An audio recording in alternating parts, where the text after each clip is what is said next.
At the beginning of this story, we see a sniper named Bob, who is currently in Africa on a mission with his partner Donnie. After a short period of surveillance, Bob spotted a terrorist vehicle and, without hesitation, eliminated the target. But before they could leave the area, a group of terrorists ambushed them with heavy gunfire. Here, Bob displayed his incredible skills, taking down several terrorists, but soon the situation started to spiral out of control when an enemy helicopter began dropping bombs around them. Bob immediately called the CIA for backup, but he received no response. During the shootout, Donnie was struck by a bullet and sadly lost his life. Furious with rage, Bob fired multiple shots at the helicopter. At first he missed, but after a few attempts, he successfully brought it down. 3 years after this incident, we see Bob again, now retired from the army and living a quiet life in the woods with his dog. One day, a man named Isaac Johnson, the head of the CIA, came to meet Bob.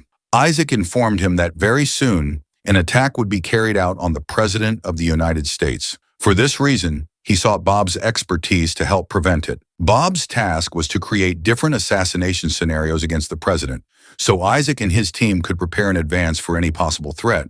At first, Bob refused, since he had already retired and didn't want to return to his old life. But after Isaac explained the gravity of the situation, Bob agreed to take the job.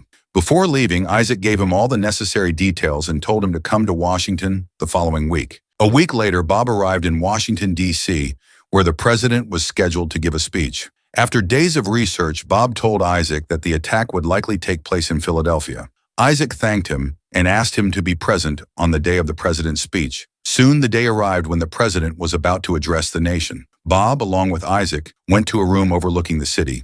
There, Bob met Michael Soar, a key member of Isaac's team who played a major role in the president's security. As soon as the president stepped onto the stage, Bob pointed out that this was the perfect opportunity for an attack and insisted that the president should be escorted off immediately.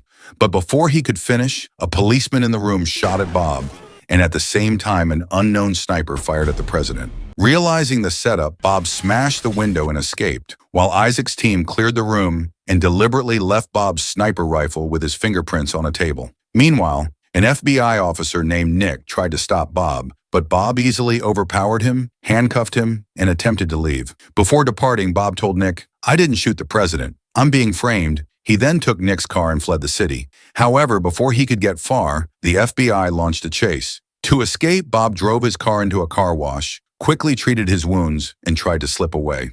But soon after, police forces surrounded him from all sides. With no other option, Bob reversed his car straight into a river. The FBI searched thoroughly but found no trace of him, because Bob had already escaped by clinging onto a boat and later stealing a truck to get away. Meanwhile, every news channel in the country broadcast Bob's photo, declaring him the assassin of the president. At FBI headquarters, Nick faced anger from his superiors for letting Bob escape. Nick tried to explain that Bob had told him he didn't shoot the president and was being set up, but his superiors didn't believe him. Instead, they demoted Nick and reassigned him to the FBI call center. That night, Bob went into a supermarket. Before entering, he cut the store's power. He bought some items from a woman inside, then went to the restroom to dress his wounds. While he was there, the woman grew suspicious and immediately called the FBI. Nick picked up her call. She told him that Bob had possibly been in her store a short while earlier. Trusting her tip, Nick informed his superior. But because of his past mistakes, his boss paid little attention. Nick worked on the case all night and pulled together everything he could about Bob. The next morning, a woman, who turned out to be one of Nick's colleagues, came into the office. Seeing Nick working the case, she told him that the police officer who had shot at Bob the previous night had been murdered. Hearing that, Nick became convinced that Bob was completely innocent and was being framed. Meanwhile, Bob went to meet a woman at her home, none other than Sarah, Donnie's widow. Although this was Bob's first time meeting her in person, she had known him for years. After Donnie died, Bob had written her a letter, and every year since he had been sending Sarah flowers. Sarah had also seen Bob on TV and at first refused to help him, but when Bob explained that he was innocent, she let him in. Inside, Sarah told him that the president was actually fine and that the bullet that day had hit another foreign politician who had been present. Elsewhere, Nick was checking all the buildings around the crime scene. He reached one building and found marks from a sniper tripod. That building was only 500 meters from the crime scene. This struck Nick as odd because in Bob's file, he had read that Bob was an extremely skilled sniper who could take targets down from miles away. So how could his aim have missed at only 500 meters? And how had the other politician been hit instead of the president? Sarah, who was a nurse by profession, was treating Bob. When he regained consciousness, she told him that the government had even killed his dog.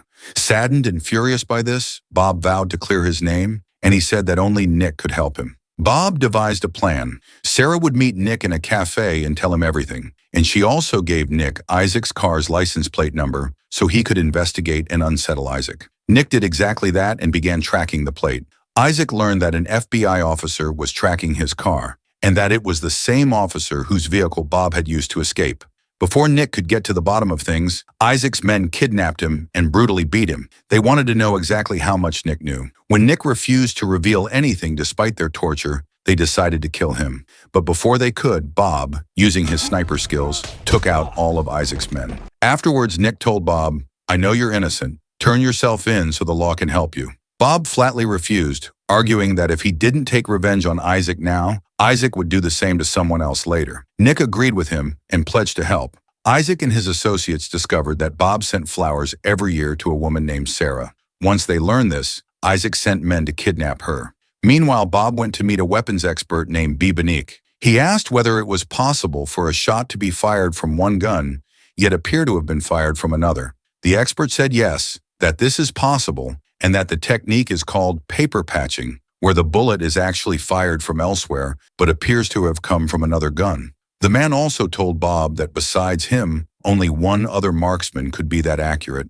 and that man was Mika. As soon as the description of Mika's appearance was given, Bob immediately realized that Mika was none other than Michael Soar, who had once been part of his team alongside Isaac. After this, Nick called his office and obtained the current address of Michael Sandor, who was in Virginia at that time. That very night, two of Isaac's men broke into Sarah's house in an attempt to kidnap her. Sarah managed to kill one of them, but unfortunately, the other man captured her. Meanwhile, Isaac suspected that Bob had already discovered everything about Michael Sandor and would definitely go after him. So Isaac devised a plan. When Bob and Nick came to Virginia to capture Michael Sandor, they would ambush them and kill them. According to this plan, Bob and Nick arrived in Virginia and went to a supermarket, where they bought everything needed to make bombs. Bob knew that Isaac and Michael would certainly strike back, so he taught Nick a bit of sniping to help him when the time came.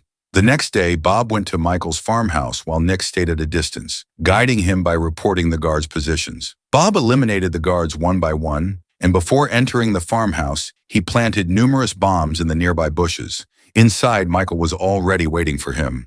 Michael then revealed that their true plan had never been to assassinate the president, but rather to kill the leader of another country. That leader was about to expose the truth about a village that Isaac and his team had destroyed at the request of an oil company. 3 years earlier, a major oil corporation had wanted to lay a pipeline through a small village in Africa. The villagers refused to leave, so Isaac and his team massacred the entire population and buried them in a mass grave. At that moment, Bob realized why, 3 years ago, when he and Donnie had been in that African village, the U.S. Army had abandoned them to die. He now understood that the conspiracy went far beyond Isaac. High-level politicians in the government were also involved. After confessing all this, Michael shot himself. Right then, Isaac's men attacked Bob. From afar, Nick activated the bombs Bob had planted, while Bob fought the attackers inside, killing them one by one. When the battle was over, Bob left the farmhouse, but a helicopter began chasing him. Since Bob and Nick had anticipated this attack, they fought back fiercely.